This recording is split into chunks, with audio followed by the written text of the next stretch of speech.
So baada ya kuplan namna utakavyo manage stakeholders, unahitaji pia kuplan kuhusu communication, namna utakavyo manage communication, na hapa tunaangalia ni teknolojia ipi utakayotumia, methods zipi utakazozitumia kwa ajili ya communications, ni channels zipi utakazozitumia kwa ajili ya kutransfer information from one stakeholder to another.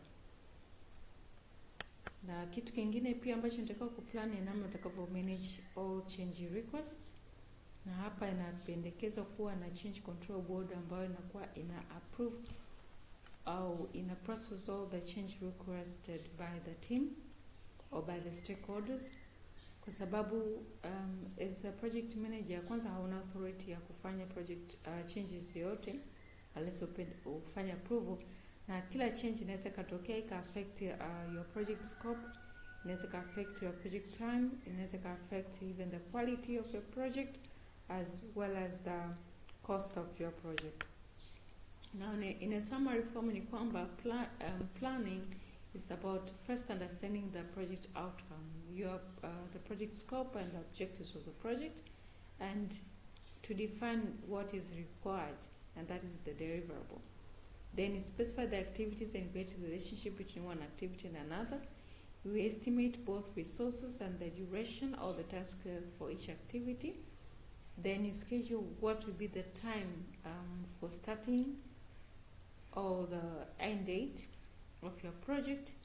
Then you also define the milestone, the points that will be used for tracking your progress of the project. Like in pia, planning is also it's about identifying the risk that are associated to the project and how you're going to respond to them. Then after having everything, you document the plan and gain approval in order to proceed for the implementation. So in this planning stage ni kwamba you have the project management plan, but also you will be having a risk register. That's another document that you be required to have in this planning stage.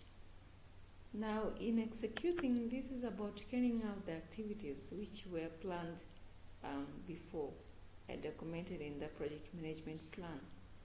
So here, the project manager is expected to manage the resources, is expected also to coordinate the activities, follow the processes, resolve conflicts if happened, protect the scope, perform quality assurance, manage risk, communications, stakeholders, and also conduct procurement if occurred, and pay attention to all change requested by the team or by the stakeholders. Now, in case of monitoring and control, hapa normally this is going parallel with the execution stage. So in this video I only explain two techniques. You can use fishbone technique ambayo inakusaidia find the root cause of your problem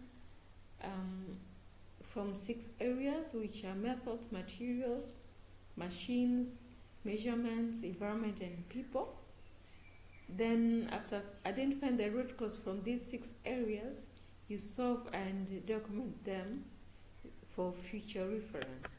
Lakini pia, that's another example. Lakini pia you can also do the end value management.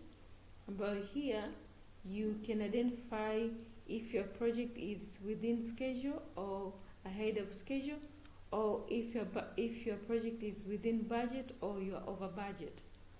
And we do some calculations here. You must have first the end value, the actual cost pamoja na plan value. Then you can do the calculation by defining the cost performance index and schedule performance index. If it is less than 1 for the CPI, that means you are over budget. If it is SPI less than 1, it's behind schedule. But if it is greater than 1 for CPI, it's within budget. And if it is greater than 1 for SPI, then it is ahead of schedule. So that is all about monitoring and control. So in the next video, we will proceed on closing process group.